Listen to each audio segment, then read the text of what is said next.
எம்ஜிஆர் தொப்பியையும் கண்ணாடியும் ஒரு போட்டார். அன்னைக்கு தான் தெரிஞ்சிருக்கு எம்ஜிஆர் எப்பட்றா கருப்பா மாறினார்னு மக்களுக்கு.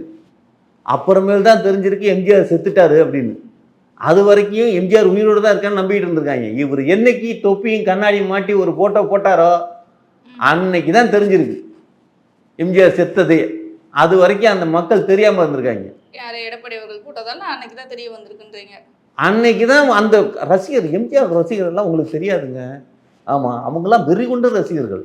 ஆமாம், இன்னைக்கெல்லாம் வந்து அவங்கெல்லாம் வந்து சின்ன வயசில் அப்படி இருப்பாங்க, புரியுதுங்களா? இப்போ எங்கள்கிட்ட நிற்கிறாங்க தெரியுமா, ஜென்சி கிட்ஸ்.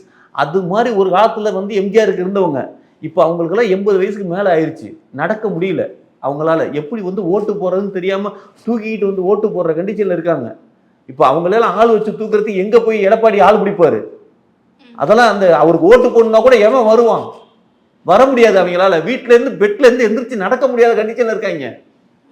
ஆனா என்ன கதறல் ஓவரா இருக்கே சார். நீங்க எப்பயுமே திமுகவை தானே தாக்கி பேசுவீங்க, இப்போ என்ன அதிமுகவை தாக்கி பேசுறீங்களே? தாவேக்கா அந்த மாதிரி பண்ணாதே.